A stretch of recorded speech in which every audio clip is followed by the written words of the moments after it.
윤석열이 계엄 직후에 경호처를 시켜갖고 수사기관 출입을 막아라라고 지시했던 증거가 추가로 확보가 됐습니다. 요거는 실질적으로 공권력에 대한 일종의 저항을 지시한 거기 때문에 바로 직접 구속사유가 될 수 있다고 하는데요. 자, 뭔 얘기인지 한번 정리를 해보겠습니다. 네.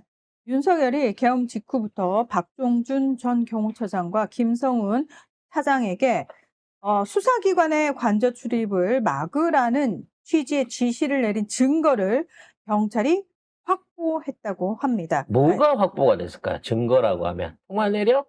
아니면 뭐 증언 같은 거 아닐까? 저는 증거라고 말하면 증언이라고 얘기를 했을 것 같아요. 근데 증거라고 말하는 거 봐서는 녹취가 있는 게 아닌가라는 생각이 듭니다. 아니 근데 경호처 수뇌부한테 얘기한 건데 녹취가 있을 수 있나요? 경호처 수뇌부가 그 얘기를 하면서 녹음을 기본적으로 했던가. 왜냐면 하도 말을 많이 하니까 나중에 말 달라졌을 때도 있고 워낙 말을 많이 하니까 듣다가 놓칠 수 있으니까 메모로도 못 쫓아가잖아. 이 정도 말해버리면.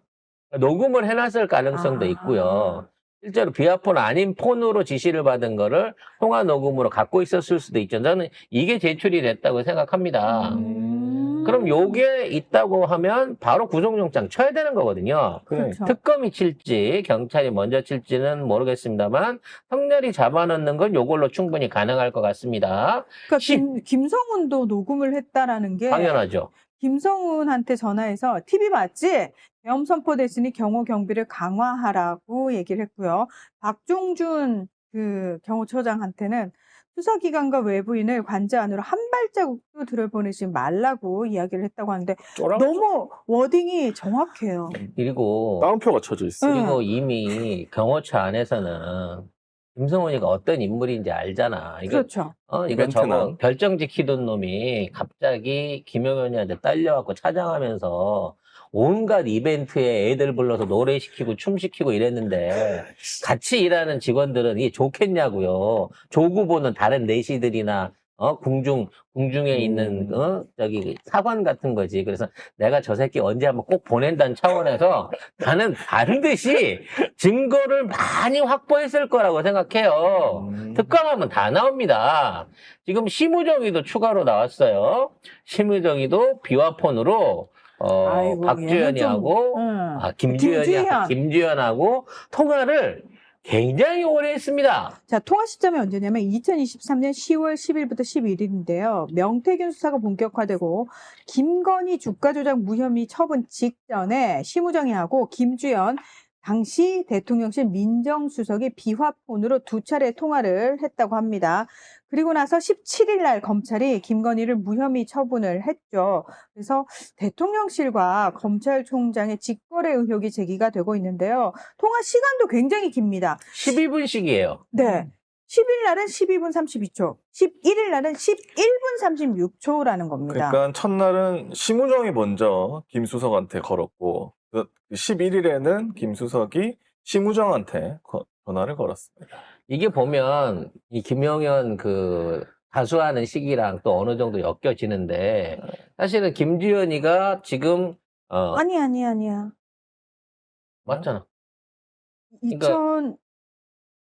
24년입니다. 24년입니다. 네. 24년 10월이니까 이게 다수하고 상관이 없는 계엄 직전이다. 이거는 계엄하고 명태균하고 관련이 있는 건데 명태균 관련해서 수사 지침이나 이런 여러 가지 그러니까 윤석열 정부 안에서 법적인 부분에 있어서의 개인 변호사 내지는 법적 대응을 김주현이 다 했다는 얘기가 있거든. 그렇죠. 실제로. 그래서 이런 부분에 있어서 명태균이 이미 이제 깔 준비하고 있고 거기 관련된 자료도 1년 전부터 조사에서 쭉 나와 있고 하니까 지금 이거 어떻게 할까요? 라고 하는 부분에 대해서 둘이서 상의를 했고 그런 차원에서 명태균이 회유를 하든 뭐 없애든 뭘 하든 얘기를 하면서 서로 여기에 대한 입장을 주고받았다는 거죠.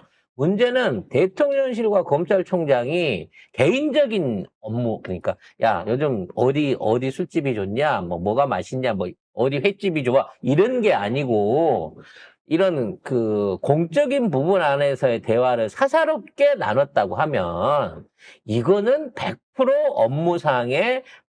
업무상의 일종의 배임이고 이거는 있어서는 안 되는 국정농단인 거거든. 대통령실이 수사에 개입한 꼴이 되는 거고, 그 다음에 검찰총장이 비화폰을 가지고 있다? 이거 말이 안 되는 거거든. 장관 정도까지는 이해할 수 있어요. 비화폰을. 근데 검찰총장이 왜 비화폰을 가지고 있지? 이거 수사해봐야 됩니다. 이거. 그래서 그 비화폰의 내용은 이제 기록이 안 돼 있겠지만 아마도 둘이서 뭔가 김건희 문제 내지는 명태균 문제를 해결하기 위해서 사사로운 얘기를 하는데 10분씩 할 일은 없잖아. 솔직히 그치.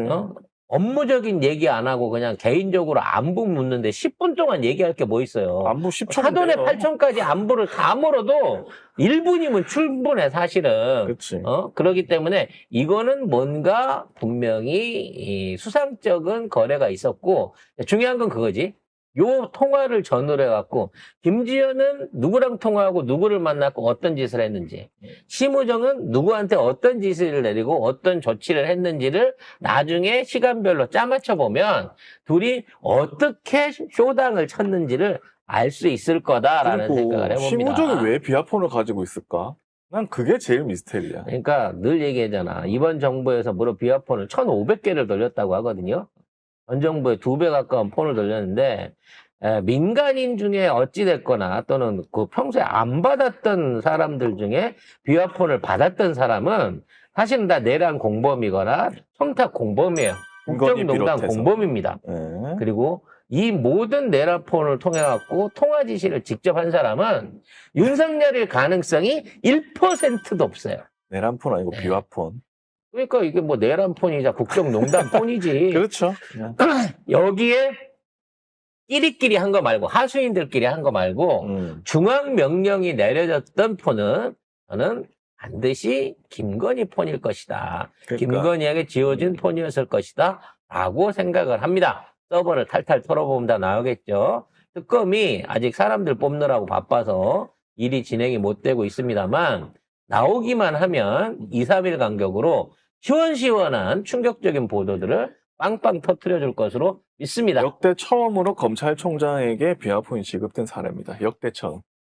뭐 이렇게 여기는 무슨 올림픽 신기록도 아닌데 맨날 역대 양궁팀도 최초. 아닌데 역대 최초가 이렇게 많은지 모르겠어요.